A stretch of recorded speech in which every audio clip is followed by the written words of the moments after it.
Halo semuanya, ketemu lagi di podcast Teman Cerita. Selalu ada ruang untuk berbagi cerita.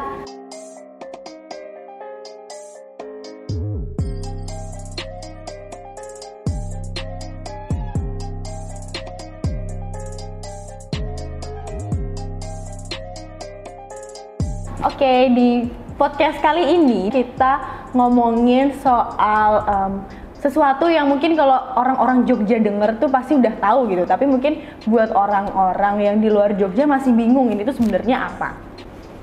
Klitih. Nah, mungkin buat temen-temen yang tadi aku bilang yang dari luar Jogja tuh bingung kayak apa sih sebenarnya klitih ini, kenapa kok namanya kayak mungkin aneh, nggak familiar kayak gitu. Nah, tanpa berlama-lama lagi nih, teman cerita di sini udah kedatangan bintang tamu yang spesial kita undang buat berbagi pengalamannya, berbagi sudut pandangnya ke teman-teman cerita. Oke, langsung aja kita kenalan dulu yuk. Halo. Halo Mbak. Mungkin bisa perkenalan dulu. Ya, perkenalkan nama saya tuh RX aja ya Mbak. RX. Ya. Oke, halo Mas RX. Oke, Mas RX. Apa ya? Aku kemarin udah sempat sih menyebar question box gitu tentang klitih. Yang pertama-tama tuh masih ada yang bingung nih, apa namanya? Klitih itu apa? Mungkin kalau dari pandangan Mas RX, klitih itu apa sih, Mas? Kalau dari saya pribadi, klitih itu sebuah kenakalan remaja yang ada di Yogyakarta. Kenakalan remajanya apa? Bentuknya itu seperti hampir mirip seperti jambret. Jambret. Jadi orang naik motor dipepet, terus dilukain. Habis itu udah ditinggal, nggak dirampas apa-apanya. Bedanya cuman itu. Yang kalau jambret itu mengambil suatu barang, perhiasan atau apa. Kalau klitih itu cuman melukain, habis itu udah. Jadi kegiatannya ini tuh cuman berfokus untuk melukain aja, nggak ada apa ya, materi atau sesuatu yang diambil gitu. Kalau dari awalnya klitih itu cuman sebatas kenakalan remaja kan. Kan remaja pada umumnya nggak pernah kepikiran pingin ini, pingin itu, nggak terbentur ekonomi keluarga atau apa. Oh ya Mas, nih sepengetahuanku kan klitih itu ya artinya tuh ya sekedar pembacokan, melukai orang lain gitu. Tapi mungkin ada nggak sih arti kata klitih itu sendiri di Yogyakarta khususnya? Menurut saya klitih itu ya secara harfiah tadi artinya cari-cari. Kalau orang zaman dulu ya cari-cari, bukan berarti kriminalitas. Orang zaman dulu kalau mengartikan klitih itu berarti mencari-cari sesuatu. Biasanya mencari makanan. Iki wis bengi, yuk klitih yuk. Klitih itu golek-golek gitu. Artinya mencari, biasanya cari makanan. Nah itu saat 2010 atau 2000 berapa, saya baru dengar istilah klitih di dalam kenakalan remaja, geng-gengan itu. Dan ternyata klitih di dalam geng tadi itu berarti mencari-cari musuh, mencari-cari masalah, mencari-cari mangsa. Kalau orang-orang zaman dulu taunya klitih itu ya cari makanan atau cari apa sesuatu. Kalau sama anak-anak zaman sekarang itu disalah artikan, misalkan cari-cari klitih, yuk klitih yuk, pasti udah artinya udah anggapannya udah jelek. Karena kalau sekarang berbicara klitih itu sendiri mengalami pergeseran arti, yang mana sama remaja-remaja sekarang digeser menjadi cari-cari mangsa, yang mana harus melukai geng lain biasanya. Geng yang ditarget, geng A menarget B, lalu anggotanya klitih di daerah B, mencari-cari anggota geng itu yang ditarget tadi. Berarti mungkin kita persamain persepsi dulu kali ya. Kalau klitih zaman dulu tuh artinya golek-golek, cari-cari. Tapi sekarang ini mungkin klitih bisa dikaitkan dengan tindakan yang berunsur atau berbau kriminalitas gitu kali ya Mas? Kalau dari saya sendiri pribadi melihat klitih itu cuman sekedar melukai, habis itu mereka biasanya laporan kepada kelompoknya. Gengnya itu. Jadi klitih itu pasti ada geng-gengnya gitu ya? Ada geng ini, geng A, geng B, geng C gitu?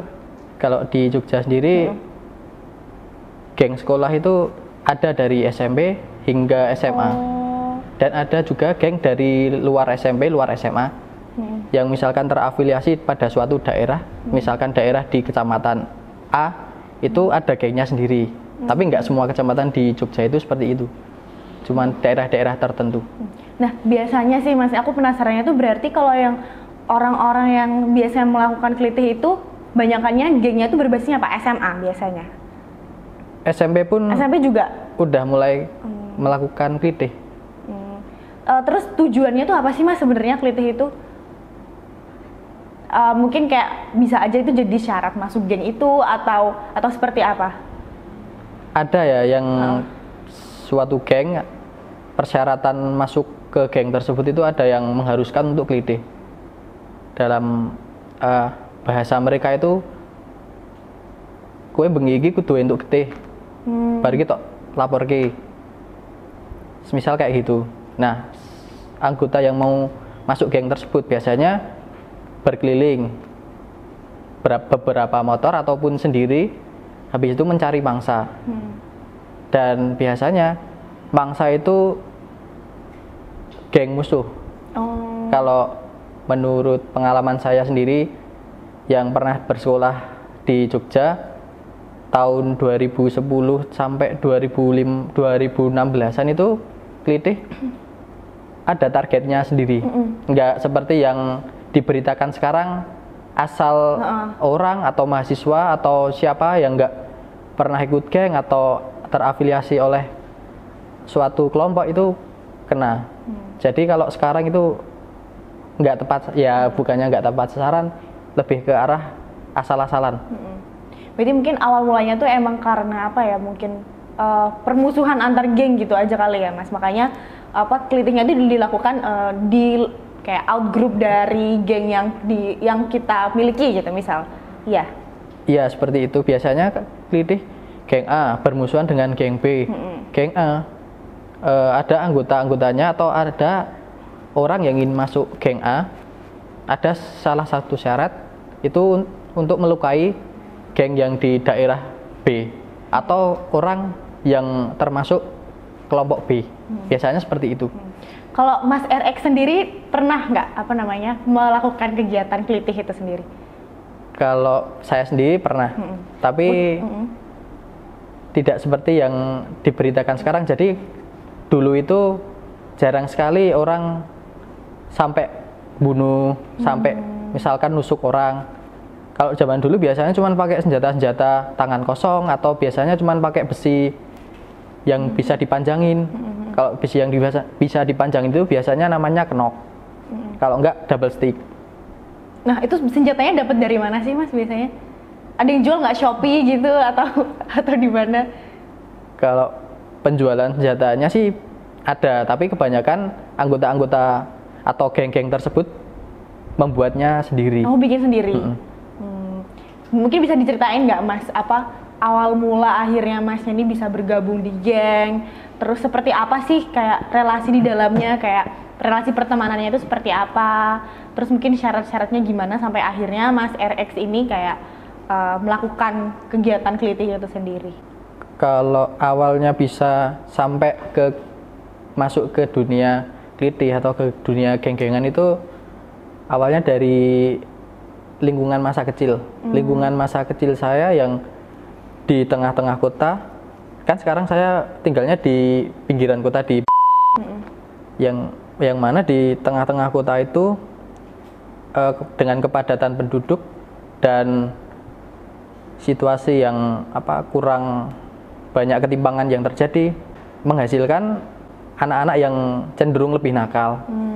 Soalnya lingkungan saya kecil dulu itu termasuk lingkungan yang dalam kategori padat penduduk.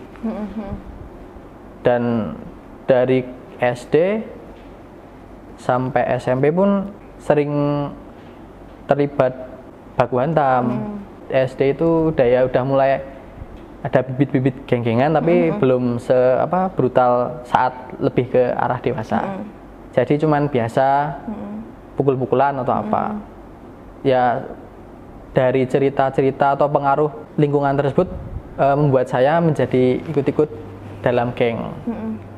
Saya ikut geng itu dari SMP hingga SMA.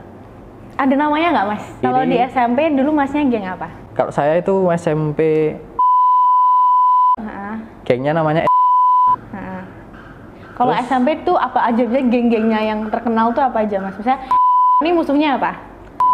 musuhnya SMP mau terus SMP Jogja sama SMP Itu musuh berarti. musuh. Tapi ada aliansinya juga nggak? Misalnya kayak ini SMP ini tuh Ada. temenannya sama siapa gitu. Heeh. Aliansi dulu itu ada beberapa, kurang lebih ada 3 atau 4. Jadi SMP A dengan B dengan C itu satu visi, satu misi untuk musuh ke SMP yang lain. Kalau SMP ku sendiri kayaknya nggak ada afiliasi, nggak ada aliansinya. Kalau SMA? Kalau SMA saya, SMA ini namanya atau apa? Iya namanya, sama nama gengnya, nama-nama gengnya. SMA aku itu di Timur Kota, gengnya namanya Ada kepanjangannya nggak? ada. Oke. Terus itu biasanya temenannya sama siapa aja? Geng apa gengnya? Kalau pas angkatanku itu nggak ada temennya, tapi setelah aku lulus mulai ada aliansi sama SMA Kota juga, dan ada aliansi dari SMA Sleman. Kalau SMA tuh yang paling geng yang paling keren gitu se-Jogja gitu apa sih, Mas? Yang paling mungkin ditakutin atau yang kayak emang anaknya tuh nakal-nakal gitu? Kalau ditakutin sih rata-rata STM ya, SMK. Karena SMK sendiri itu muridnya kan banyak sekali.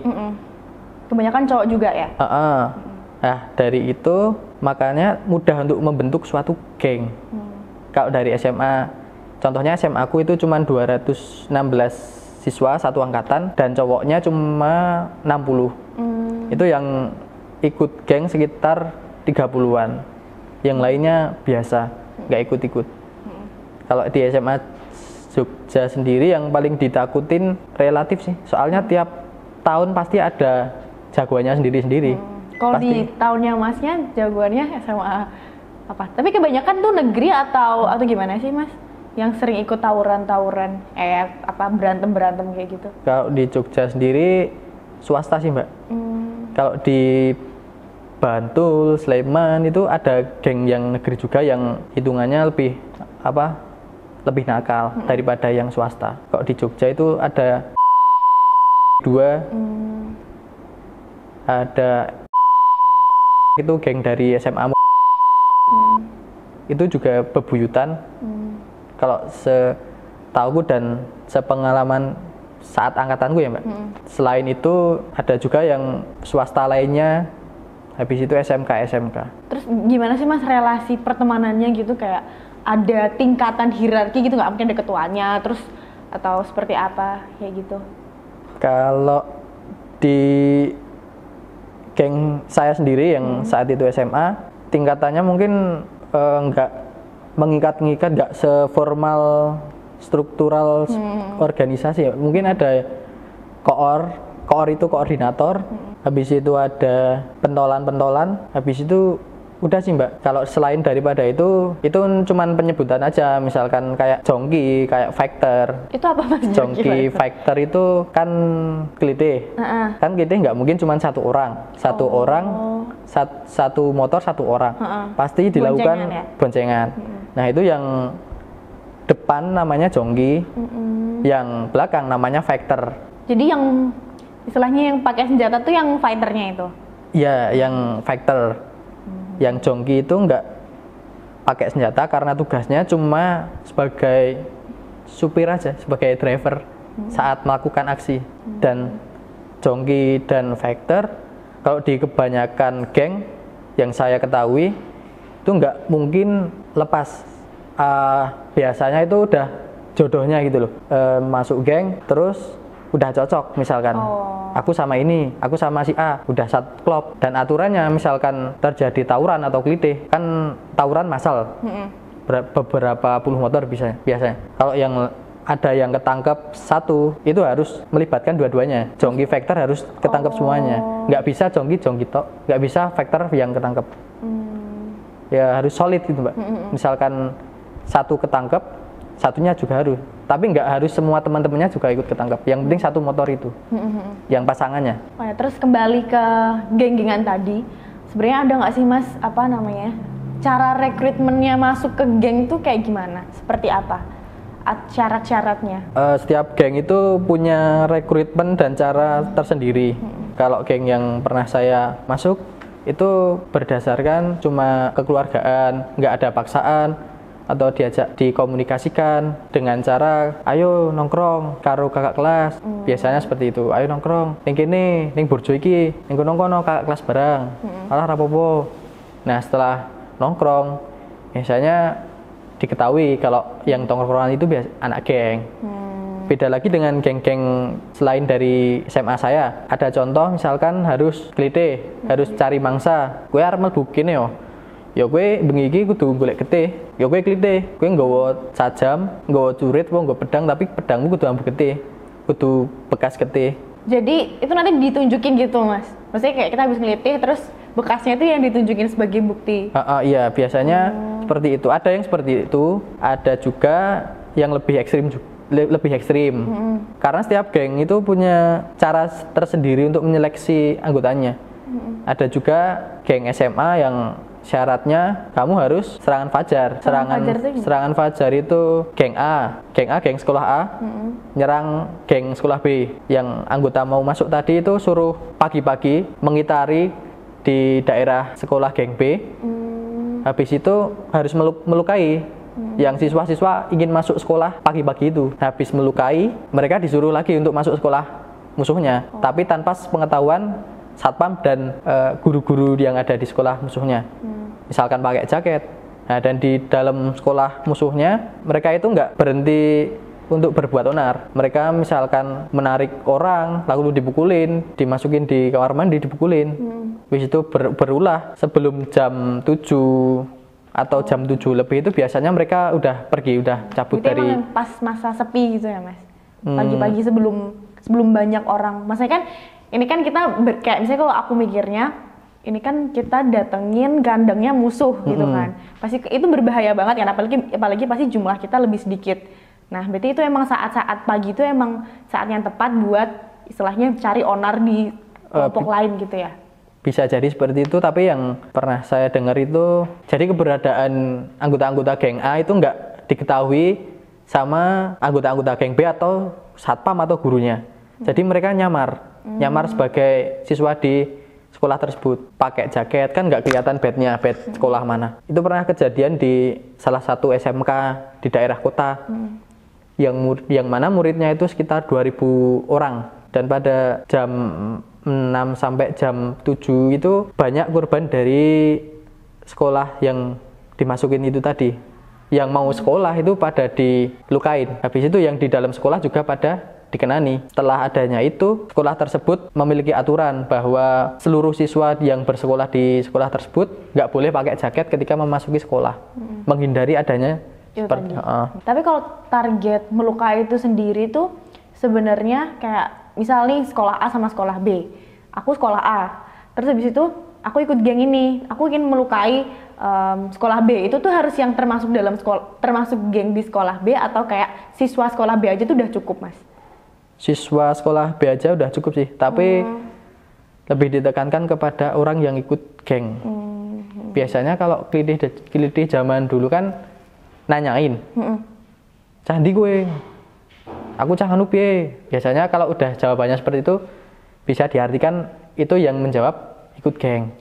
Kalau yang nggak ikut geng itu jawabannya beda. Misalkan aku cah ngopo. Biasanya nggak menjawab, malah apa ya, bingung gitu loh. Aku cah gue cah ndi? Aku cah SMA lagi kok Mas. Biasanya lebih kalem kalau orang yang biasa, yang nggak ikut geng. Kalau beda lagi sama orang yang ikut geng. Yang ikut geng biasanya kalau ditanyain aku piye, nah terus berantem di jalanan. Seperti itu kalau klitih zaman dulu. Kalau zaman sekarang sih lebih ke arah asal-asalan. Belum sempat ditanyain, baru dijajarin, udah main di sabet.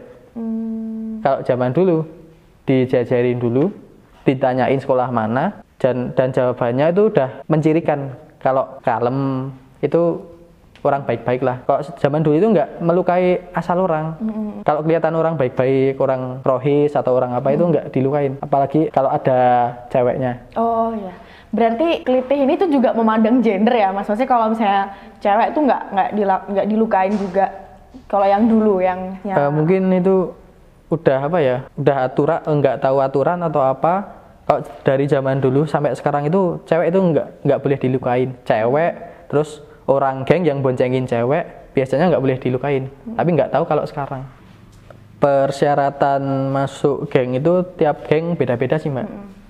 Ada dari SMK yang gengnya itu namanya itu syaratnya harus datengin sekolah musuh pada saat jam bubaran sekolah. Pada saat rame-ramenya dia di depan gerbang, lalu dia teriak, aku cah geng iki piye, sama nantang-nantang. Tujuannya biar dikejar. Ada juga yang syaratnya itu harus datang ke kandang musuhnya, tapi beda dengan sekolah tadi, harus datang ke tongkrongan musuhnya, bukan ke sekolahnya lagi. Itu emang target banget kalau yang ke tongkrongannya. Dari SMA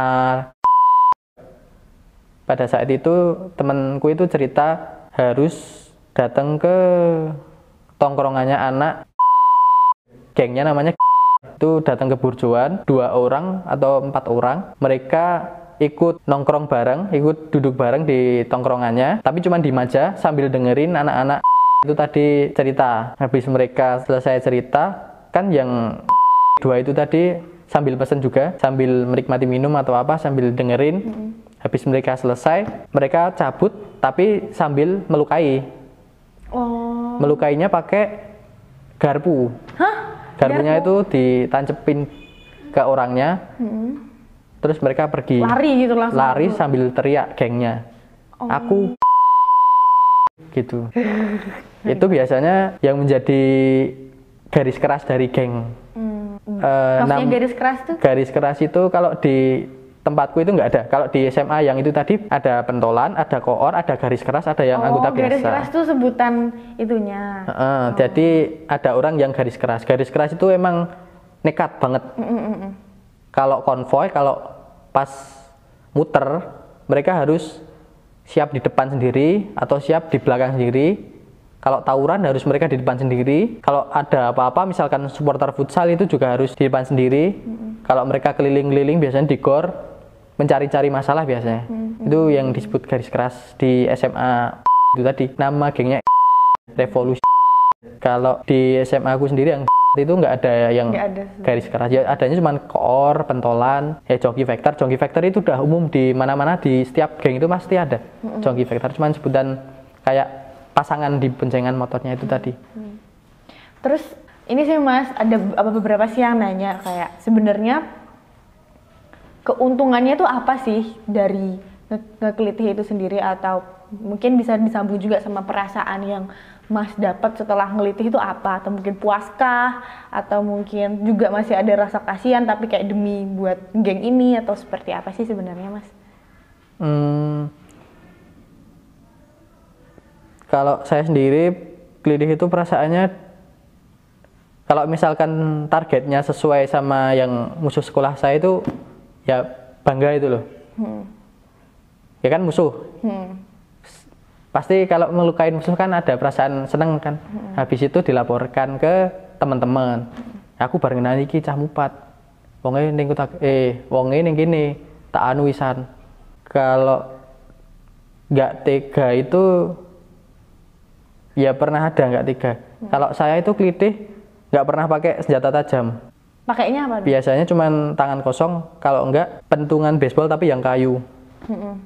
Pernah pakai pedang tapi nggak pernah tak buat sabetin, cuma buat nakut-nakutin, buat jaga-jaga. Karena kalau pakai senjata tajam pas itu aku nggak tega buat nyabetin. Biasanya cuma tak pukul. Berarti kalau misalnya pakai tangan kosong tuh berantemnya tuh di atas motor gitu Mas, atau gimana? biasanya disuruh berhenti dulu. Biasanya di stop kan. Kowe cah ndi? Mandek sik, mandek sik. Kowe cah iki yo ndelok kartu pelajarmu. Habis lihat kartu pelajare, cah empat ngopo aku cah. Kalau yang itu tadi nyauri atos atau nyauri sengak, biasanya itu indikasinya masuk geng. Masuk geng. Oh, masuk geng. Biasanya kalau aku cah happy nah langsung biasanya langsung buk.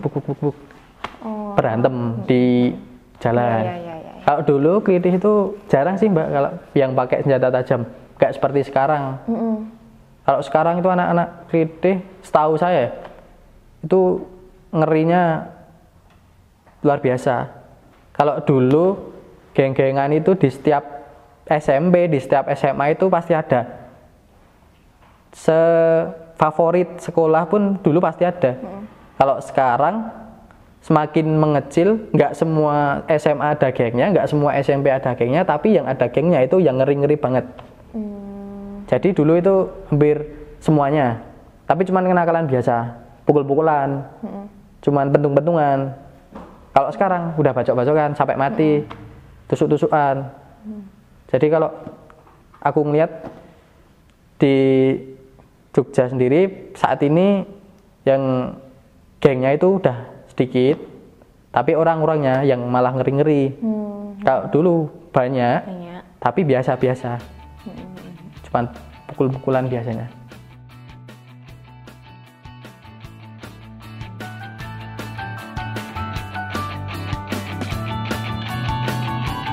Itu tawuran jam 3 malam, punya aku 35 motor, yang bawa senjata tajam cuma 8 orang.